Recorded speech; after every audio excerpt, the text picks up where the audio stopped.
नमस्कार विद्यार्थी मित्रांनो, स्वागत आहे तुमचं दिशा युनिव्हर्सिटी या उपक्रमामध्ये। तर बघा, आजचा आपला टॉपिक आहे तो म्हणजे काय, वाक्य पृथक्करण। कोणता आहे? वाक्य पृथक्करण। बघा, अगोदरच आपण म्हणत होतो पृथक्करणाचा अर्थ होतोय वेगवेगळे करणे। साधं सोपं वाक्य लक्षात ठेवा। अगोदर पृथक्करणाचा अर्थ काय होतोय? वेगवेगळे करणे। ओके, पुढे बघा आता वाक्य पृथक्करण कसं असणार? वाक्य असणार आहे, पृथक असणार आणि करण असणार आहे। बघा, इंग्रजी भाषेतील अनालिसिस ऑफ सेंटेन्स हा पारिभाषिक शब्दापासून मराठी वाक्य पृथक्करण आले आहे। कुठून? Analysis of sentence. कुठून? इंग्रजी भाषेतील। वाक्य पृथक्करण हा घटक गोपाळ गणेश आगरकरांनी IMP करायला। वाक्य पृथक्करण हा घटक कोण? गोपाळ गणेश आगरकरांनी मराठीत आणला आहे। वाक्य मीमांसा गोपाळ गणेश आगरकरांचा ग्रंथ आहे बरे। वाक्य मीमांसा हा ग्रंथ गोपाळ गणेश आगरकर यांनी लिहिला आहे। हा प्रश्न पडलेला आहे, पण लक्षात ठेवा, वाक्य मीमांसा कुणाचा आहे? गोपाळ गणेश आगरकरांचा।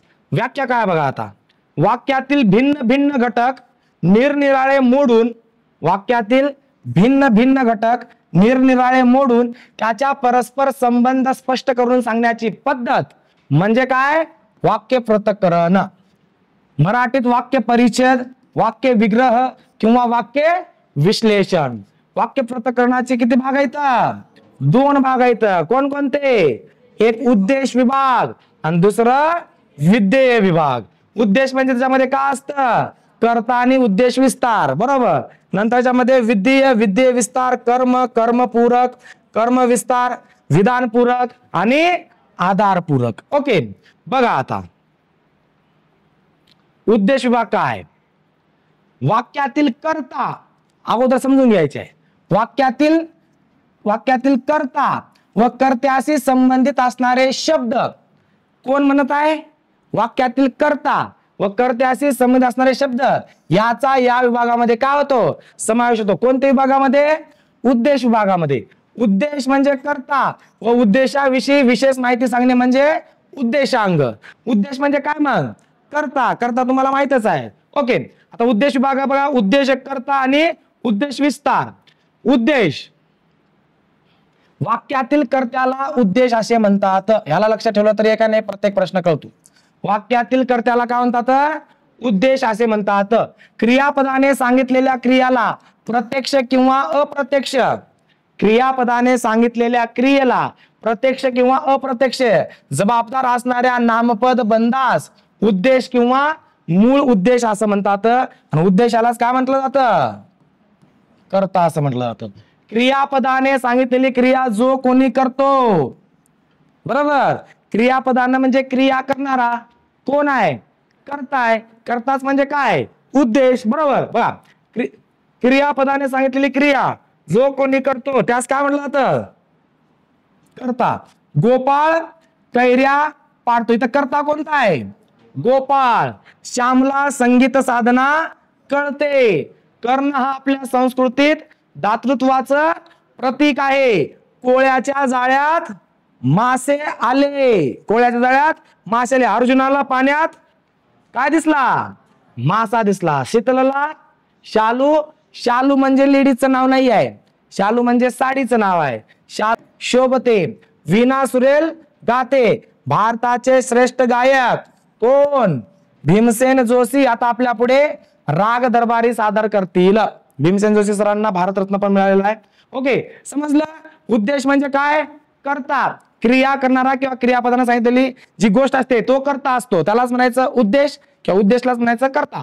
खालील शब्द वाक्यात उद्देशाच्या कर्त्याच्या ठिकाणी येतात। शेजारच्या काकू गावी जातात। ओके, ती काय? खूप हुशार आहे। आंधळ्याला म्हणजे ते विशेषण नाही आहे, आंधळा ते व्यक्तीबद्दल बोलत आहे, बरोबर। आंधळ्याला आरशाचा काय उपयोग? असं वागणं बोलणे योग्य नव्हे। मी जरा आधी गेलो हे चांगले झालं। मी आज सारखे गडगडते, त्याची वाहवा झाली। हे काय? ते खालील शब्द वाक्य उद्देशाच्या कर्त्याच्या ठिकाणी येतात। ओके, उद्देश विस्तार बघा आता। उद्देश विस्तार म्हणजे काय? उद्देशांचा विस्तार करणारे। वाक्यातील कर्त्याविषयी किती माहिती म्हणजे अधिक माहिती सांगणाऱ्या शब्दास किंवा शब्द समूहास उद्देश विस्तार असे म्हणतात। कोणाविषयी माहिती सांगणारे? कर्त्याविषयी जे जास्त माहिती सांगितलं जातं त्या जास्त माहिती सांगणाऱ्या गोष्टीला काय म्हटलं जातं? उद्देश विस्तार. कळालं? कर्त्याचे आधी विशेषण हे उद्देश विस्ताराचे कार्य आहे. ओके, बघा कर्त्याबद्दल माहिती सांगणारे जास्त बुद्धिवान मुले का असतात? सदैव नम्र असतात. बघा कोणते मुले? बुद्धिवान मुले. कळालं का? कर्त्याविषयी जास्त माहिती सांगत आहे का नाही? तशा पद्धतीनं पूरग्रस्त स्त्री पुरुष, पूरग्रस्त स्त्री पुरुष रस्त्यावर जमले होते. पूरग्रस्त कोण? स्त्री पुरुष. कर्त्याबद्दल जास्त माहिती सांगत आहे. पिवळा पक्षी, पक्षी कसला आहे? पिवळा. पिवळा पक्षी झाडाच्या फांदीवर बसला आहे. दयाळू अंतकरणाच्या साने गुरुजींनी, साने गुरुजी कसे आहेत? दयाळू अंतकरणाचे आहेत. त्यांच्याबद्दल जास्त माहिती सांगितलं. उद्देश विस्तार आहे. दयाळू अंतकरणाच्या साने गुरुजींनी भिकाऱ्याला काय केला? सदरा दिला. पांढरे स्वच्छ दात मुखास शोभा देतात. त्याचा धाकटा मुलगा, त्याचा कुणाचा? त्याचा धाकटा मुलगा आज क्रिकेटच्या सामन्यात चांगला खेळला. उद्देशाबद्दल जास्त माहिती सांगत आहे. बरोबर. पांढरे केस असलेल्या बाई मराठी शिकवतात. आमच्या गावात वाहणारी नदी आहे. बरोबर. नदीबद्दल जास्त माहिती सांगत आहे. उद्देश विस्ताराचा अर्थ काय होते? कर्त्याबद्दल विस्ताराने माहिती सांगणे, जास्त माहिती सांगणे. बरोबर. त्याला म्हणतात उद्देश विस्तार. ओके, पुढे बघा विद्येय विभाग काय? अगोदर हे शब्द लक्षात ठेवलं तरी तुम्हाला घेऊन जातं. विद्येला काय म्हणतात?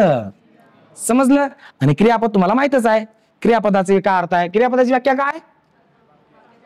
वाक्याचा अर्थ पूर्ण करणारा क्रियावाचक विकारी शब्द. वाक्यातील विद्येय म्हणजे क्रियापद. क्रियापदाचे निगडीत शब्दांचा समावेश कोणत्या विभागात होतो? विद्येय विभागात. क्रियापद किंवा क्रियापदाशी संबंधित ज्या कोणत्या गोष्टी असतील त्या सर्व गोष्टी समावेश कुठे होतो? विद्येय विभागामध्ये. ओके, विद्येय विभाग बघा. मूळ विद्येय असतं एक आणि विद्येय विस्तार असतं. मूळ विद्येय वाक्याचा अर्थ पूर्ण करणाऱ्या क्रियावाचक शब्दाला काय म्हणतात? क्रियापद. क्रियापदालाच काय म्हटलं जातं? विद्येय व मूळ विद्येय. कुणाला? क्रियापदालाच. ओके, क्रियापदाचे बघा क्रियापद कसं असणार होतं? मी त्या गरीब माणसाला कपडे दिले. वाक्य कसं कधी पूर्ण झाले? मी त्या गरीब माणसाला कपडे. वाक्य पूर्ण झालं का? काय अर्थ कळाला का? मी त्या गरीब माणसाला कपडे दिले. झालं पूर्ण वाक्य? यस. बघा भारतीय क्रिकेट संघाने विश्वचषक हारला का जिंकला काही कळत आहे का? जेव्हा मी जिंकला हा शब्द वापरेन तेव्हा कळणार आहे ना की यस वाक्य पूर्ण झालं की विश्वचषक जिंकला. कळालं? कधी कधी जिंकले भारताने विश्वचषक? 1983 ला वन डे वाला आणि 2011 ला. ओके, पुढे बघा गोविंदा शास्त्री गाणे चांगले गात आहेत. माझ्या ननंदेच्या सासूने तिला उभ्या वर्षात एकदाही माहेरी पाठवली. आता इथं पर्यंत कळणार आहे का? मी पुढे शब्द वापरला पाहिजे नाही. वाक्य पूर्ण झालं? यस. क्रियापदाशिवाय वाक्य पूर्ण होत नाही. बरोबर. आम्ही जातो आमच्या गावात. ओके, आता विद्येय विस्तार काय? जसं आपण उद्देश विस्तार बघितला, उद्देशाबद्दल जास्त माहिती सांगत होता, उद्देशांचा विस्तार करत होता. आता विद्येय विस्तार आहे तर विद्येबद्दल जास्त माहिती सांगणार आहे. बघा वाक्यातील क्रियापदाबद्दल, विद्येय म्हणजे क्रियापद, वाक्यातील क्रियापदाबद्दल अधिक माहिती सांगणारे शब्द म्हणजे क्रिया केव्हा, कोठे, किती, कशी घडते. क्रिया केव्हा, कुठे, किती, कशी घडते याबद्दल अधिक माहिती सांगणारा शब्द म्हणजे काय असतो? विद्येय विस्तार. म्हणजे वाक्यातील क्रिया विशेषण हे विद्येय विस्ताराचे कार्य करते. ह्याला IMP करा. बघा इथून कळून जातं. क्रिया विशेषणाची व्याख्या काय? क्रिया विशेषणाची व्याख्या काय? क्रियापदाबद्दल अधिक माहिती सांगणे. क्रिया विशेषणाची व्याख्या काय? क्रियापदाबद्दल अधिक माहिती सांगणे. बरोबर. मग क्रिया विशेषणाला आपण असं म्हणू शकतो विद्येय विस्तार. समजलं का? यस. विद्येय विस्तारक म्हणजेच क्रिया विशेषण होय. बघा आता त्याचा धाकटा मुलगा आज क्रिकेटच्या सामन्यात चांगला खेळला. क्रियापद झाले. बरोबर. त्याच्याबद्दल अधिक माहिती सांगत आहे. आज क्रिकेटच्या सामन्यात त्याचा धाकटा मुलगा हा तर काय झाला? हा कर्ता झाला आणि कर्त्याबद्दल माहिती झाली, उद्देश विस्तार झाला. पण इथं कशाबद्दल जास्त माहिती सांगत आहे? क्रिकेटच्या सामन्यात काय झाला? चांगला खेळला. बघा कासव चालतो, हळूहळू चालतो. क्रिया विशेषण आहे. क्रिया विशेषणच म्हणजे काय? विद्येय विस्तार. समजलं? साध्या सोप्या भाषेमध्ये क्रिया विशेषण म्हणजे काय? विद्येय विस्तार. आणि फक्त विद्येय म्हणजे काय? क्रियापद. बरोबर. पुढे बघा मुले वर्गाबाहेर मोठ्या मोठ्या गप्पा मारीत उभी होती. क्रियाविशेषण काय, वर्गाबाहेर मोठ्या मोठ्या गप्पा मारत होती. मागच्या वर्षी याच वेळेला आपण भेटलो होतो. क्रियापदाबद्दल जास्त माहिती सांगत आहे. ओके. प्राणी संग्रहालयातील प्राणी जोर जोरात ओरडत होते. काल सकाळी शेजारच्या मैदानावर अमित जोरात धावला. समज आले का? हे अशा पद्धतीनं म्हणजेच काय, विद्ये विस्ताराचा अर्थ होतोय विद्येयाचा विस्तार करणे किंवा विद्ये म्हणजे क्रियापद. क्रियापदाबद्दल अधिक माहिती सांगणे. क्रियापदाबद्दल अधिक माहिती कोण सांगतं, मुळात क्रियाविशेषण. मग विद्ये इथं काय लक्षात ठेवायचं, विद्ये याबद्दल अधिक माहिती सांगत आहे, विद्ये विस्तार. बरोबर, समजण्यासाठी लक्षात ठेवा, विद्ये म्हणजे क्रियापद आणि विद्याबद्दल जास्त माहिती सांगतात ते विद्ये विस्तार असतो. त्यालाच आपण काय म्हणायचं, क्रियाविशेषण. कळालं आता? ओके. उद्देश विस्तारक, उद्देश विस्तारक, विद्येय व विद्ये विस्तार याच्यामुळे वाक्याचा अर्थ प्रत्येक वेळी पूर्ण होईलच असे होत नाही. कधी कधी वाक्याचा अर्थ पूर्ण करण्यासाठी काही शब्दांची आवश्यकता असते. म्हणजे काय माहिती आहे का, प्रत्येक वाक्यामध्ये उद्देश, कर्ता आणि क्रियापद असेल तर वाक्याचा अर्थ पूर्ण होतो असं नाही. कधी कधी दुसरे शब्द पण ऍड करावे लागतात. समजलं? आता बघा पुढे. तेव्हा त्यास काय म्हणतात, विद्येय पूरक. पूरकचा अर्थ कळतो तुम्हाला, जी गोष्ट महत्वपूर्ण आहे त्याच्यामध्ये परत दुसरी गोष्ट समाविष्ट करणे, पूरक. बरोबर, तेव्हा त्यास विद्येय पूरक म्हणतात. उद्देश विद्येय बरोबरच कर्माची आवश्यकता असते. आणि वाक्य असं तयार होतं ना, कर्ता कर्म आणि क्रियापद. बरोबर, तशा पद्धतीनं कर्माची आवश्यकता असते. आता विद्येय पूरक काय बघा, उद्देश व विद्येय या दोन पदाशिवाय काही शब्दांची आवश्यकता असते, तेव्हा त्याला काय म्हणायचं, विद्येय पूरक. जेव्हा वाक्यात दोन कर्म येतात तेव्हा त्यातील प्रत्यक्ष कर्म हे काय असणार आहे, विद्येय पूरक. जेव्हा वाक्यात किती कर्म येतात, दोन कर्म येतात, तेव्हा वाक्यातील प्रत्यक्ष कर्म काय असणार आहे, विद्येय पूरक. जेव्हा वाक्याचा कर्ता आणि क्रियापद वाक्याचा अर्थ पूर्ण करण्यास असमर्थ ठरतात, म्हणजे वाक्यातील कर्ता आणि क्रियापद हे असमर्थ येतं, त्यांच्यामुळे काही वाक्याचा अर्थ कळत नाही आहे. बरोबर, जेव्हा कर्ता आणि क्रियापद तर त्यावेळेस असमर्थ, तेव्हा एखादा शब्द किंवा शब्द समूह वाक्यात येतो, ते वाक्याचा अर्थ पूर्ण करतो, त्याला काय म्हणायचं, विद्येय पूरक. साध्या सोप्या भाषेमध्ये लक्षात ठेवा, कर्ता आणि क्रियापदावरून जर समजा वाक्याचा अर्थ कळत नसेल तर एखादा शब्द परत समाविष्ट होतो आणि त्याच्यामुळे कळतं की नेमकं काय सांगायचं आहे. कळालं आता? ओके. पुढे बघा आता, विद्येय पूरक, कर्म कर्मपूरक, आधारपूरक आणि विधीपूरक असे त्याचे प्रकार आहेत. कर्म तुम्हाला माहित आहे, कर्माची व्याख्या काय रे, ज्याच्यावरती क्रिया घडते किंवा क्रिया सोसणारा. ओके. क्रियापदाने सांगितलेली क्रिया ज्याच्यावर घडते म्हणजे प्रत्यक्ष क्रिया घडते त्यास काय म्हणायचं, कर्म असे म्हणायचं. क्रिया सोसणारे किंवा भोगणारे, कर्म सुद्धा पूरकाचा प्रकार आहे, म्हणून कर्माला काय म्हटलं जातं, कर्मपूरक असे म्हटलं जातं. कर्म किंवा कर्मपूरक हे सकर्मक वाक्यात बघा, कर्म आहे काय, कर्म आहे म्हणजे साहजिक आहे. कर्म आहे म्हणजे काय, साहजिक आहे. वाक्यामध्ये कर्म आहे म्हणजे ते सकर्मक वाक्य आहे. सकर्मक वाक्य आपण कधी म्हणतो, जेव्हा कर्म आहे. कर्म नसेल तर आपण काय म्हणतो, मग काय म्हणतो, अकर्मक. ओके बा, कर्म किंवा कर्मपूरक हे सकर्मक वाक्यात असते. सकर्मक धातूचे विधान पूर्ण करण्यासाठी कर्माची, बघा, सकर्मक धातूचे विधान पूर्ण करण्यासाठी कशाची आवश्यकता असते, कर्माची आवश्यकता असते, म्हणून त्याला काय म्हणतात, कर्मपूरक. हे वाक्य बघा, सकर्मक धातूचे विधान पूर्ण करण्यासाठी कशाची आवश्यकता असते, कर्माची आवश्यकता असते, म्हणून त्याला काय म्हणायचं, कर्मपूरक. ओके. प्रत्यक्ष कर्म हे कर्म किंवा कर्मपूरक असते. श्रीकृष्णाने अर्जुनाला गीता सांगितली, कोणाला, अर्जुनाला. अभयने स्वराचा पतंग कापला, यशोदाने श्रीकृष्णाला लोणी दिले. रमेश पेरू खातो, राम रावण मारतो. समजलं का तुम्हाला ही गोष्ट, हे कर्मपूरक आहेत किंवा त्याच्यामध्ये कर्म आहेत. बरोबर, कधी कधी म्हटलं ना तुम्हाला, कर्ता आणि क्रियापदाने कधी कधी वाक्याचा अर्थ पूर्ण होत नाही, नेमकं समजत नाही त्या वाक्याला काय बोलायचं आहे, तेव्हा त्या वाक्याचा अर्थ किंवा वाक्य पूर्णपणे कळण्यासाठी मग काय केलं जातं, कर्म समाविष्ट केलं जातं आणि त्याच्यावरून कळतं की नेमकं काय सांगायचं आहे. कळालं? बघा, राम मारतो कळत नाही आहे, राम रावण मारतो कळाला का, कर्माहून तशा पद्धतीनं. ओके. कर्म विस्तारक बघा, कर्मापूर्वी येणारे शब्द तर कर्माविषयी माहिती सांगत असतील, कर्माच्या पूर्वी येणारे शब्द जर कुणाविषयी माहिती सांगत असतील तर कर्माविषयी माहिती सांगत असतील तर तो शब्द कर्म विस्तार किंवा कर्मपूरकाचा विस्तार असतो. कुणाबद्दल माहिती सांगत आहेत, कुणाच्या पुढे येणार आहेत, कर्माबद्दल माहिती सांगणार पण कर्माच्या अगोदर येणार राहतं. बरोबर. कर्माचे आदिविशेषण, आदि म्हणजे अगोदर लागणारे, आदिविशेषण हे कर्मपूरकाच्या विस्ताराचे कार्य करतात. कळाला तर ही गोष्ट. ओके. शेजारचा मधू खूप तन्मयतेने गोष्टीचे पुस्तक वाचतो. शेजारचा मधू खूप तन्मयतेने कोणतं पुस्तक वाचतं? गोष्टीचे पुस्तक वाचतं. सुरेशने सुरेल गाणे गायले. सुरेशने सुरेल गाणे गायले. माधुरी पुरंदरे, माधुरी पुरंदरे शाळेत विद्यार्थ्यांना मार्गदर्शन करणारे पुस्तक लिहिले आहेत. शिक्षकांनी विद्यार्थ्यांना एक अतिशय गुंतागुंतीचे का शिकवल्यात? गणित सोडविण्यास दिले. शिपायांनी सराईत गुन्हेगाराला पकडले. कर्मपूरकाचा अर्थ कळाला. कर्माबद्दल एक तर अगोदर येणारे ती एक गोष्ट आणि कर्माबद्दल माहिती सांगणारे त्याला काय म्हणायचं? कर्मपूरक. कळालं? ओके. पुढे बघा. विधेयपूरक. जेव्हा वाक्यातील क्रियापद द्विकर्मक असते म्हणजे दोन कर्म बघितलं आपण. बरोबर. आजीने नातीला गोष्ट सांगितली. द्विकर्मक आहे ते. हा. वाक्यातील क्रिया जेव्हा वाक्यातील क्रियापद द्विकर्मक असते तेव्हा अप्रत्यक्ष कर्माला काय म्हटलं जातं? विधेयपूरक.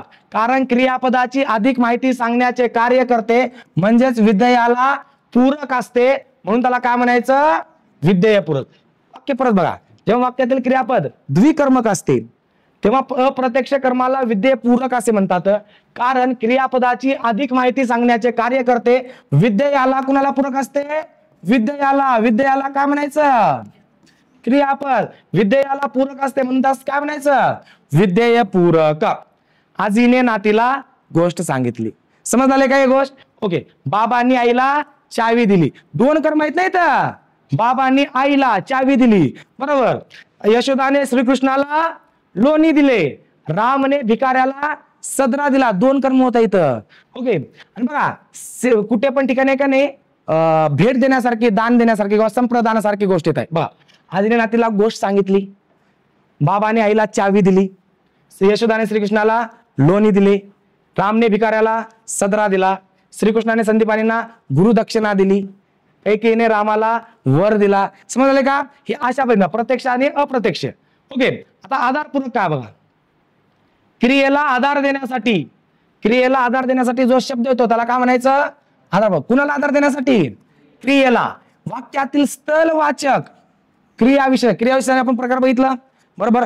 कोठे स्थलवाचक. बरोबर. वाक्यातील स्थलवाचक क्रियाविशेषण आणि स्थलवाचक शब्दयोगी अव्यय आधारपूरकाचे कार्य करतात. सूर्य ढगा मागे लपला. स्थलवाचक आहे ना क्रियाविशेषण, तर ते काय काम करतात? आधारपूरक काम करतात. कुठे ढग लपला? सूर्य कुठे लपलाय? ढगा मागे. वानर घरावर बसले. कुठे बसले? घरावर. बाळ बसला पाटावर. आई मांडवा खाली.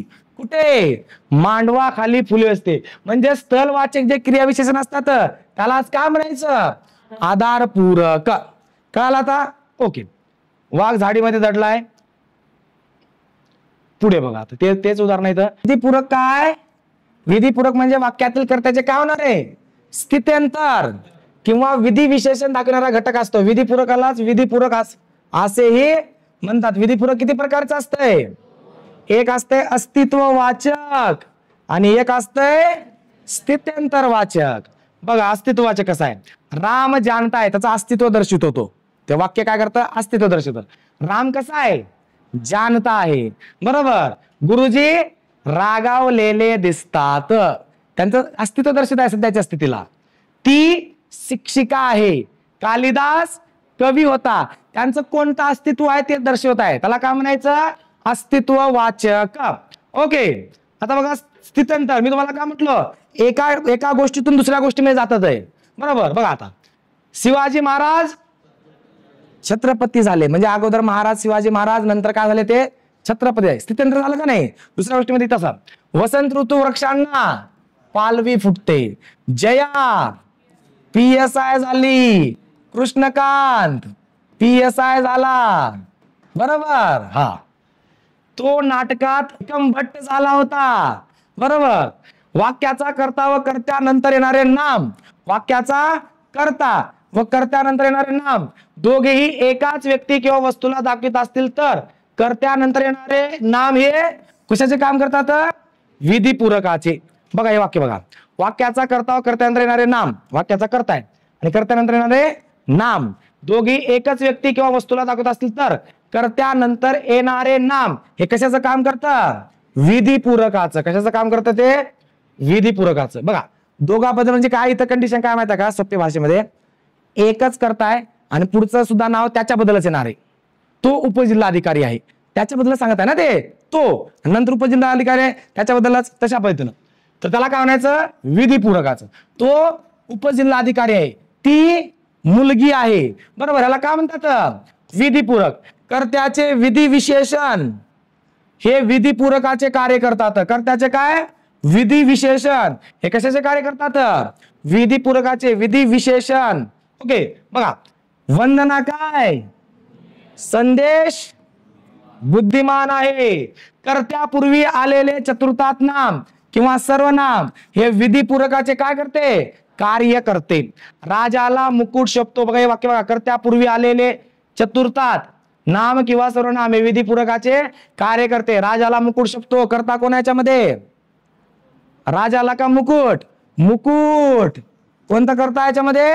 मुकुट. आणि त्याच्या पुढे आले चतुर्थ बघा, राजाला चतुर्थ आहे ना ला, बरोबर. हे कर्त्यापूर्वी आलेले चतुर्थात नाम किंवा सर्वनाम हे कशाचे कार्य करतात? विधीपूरकाचे. त्याला चंद्र दिसतो. कर्ता काय? चंद्र. दिसणारा कोण आहे? चंद्र आहे. गौरीला साडी शोभते. शोभणारी कोण किंवा काय? साडी. गौरीला वरी अगोदर हे काय असतील मग? हे विधीपूरक असतील. गौरीला काय? विधीपूरक आहे. ओके मला सदरा आवडला. मला काय? विधीपूरक आहे. तिला वाईट वाटले. मला दूध आवडते. बरोबर ठीक आहे. पुढे बघा आता केवल वाक्य, मिश्र वाक्य आणि संयुक्त वाक्याचे पृथक्करण करणे म्हणजे वेगवेगळे करणे. केवल वाक्याचे पृथक्करण कसं आहे? पांढरे स्वच्छ दात मुखास शोभा दिसतात. बघा इथे दात आहे, मुखास आहे, शोभा देतात. केवल वाक्याचा अर्थ काय? साधं सोपं काय? एक वाक्य एक अर्थ दिलेला असतो फक्त. एकच उद्देश असतं आणि एकच विधेय असतं किंवा एकच कर्ता असतं आणि क्रियापद असतं, बरोबर. साधं वाक्य केवल वाक्य. शरदच्या चांदण्यात गुलमोहर मोहक दिसतात. शरदच्या चांदण्यात गुलमोहर काय दिसतात? मोहक दिसतात. विशेषणासारखं आहे ना ते, तशा पद्धतीनं हे काय केलंय? केवळ मिश्र आणि संयुक्त वाक्याचं पृथक्करण. पृथक्करणाचा अर्थ काय होतंय? वेगवेगळे करणे. ओके आपण हे मिश्र वाक्य वगैरे बघितलेलं आहे, त्यासाठी याच्या पुढे काय बघण्याची त्याला गरज नाही आहे आणि त्याचा तोच अर्थ होणार आहे. पण तुम्हाला कळालं काय? पृथक्करण म्हणजे काय करणे? वेगवेगळं करणे. एक उद्देश आहे, एक उद्देश विस्तार आहे. विधेय आहे, विधेय विस्तार आहे.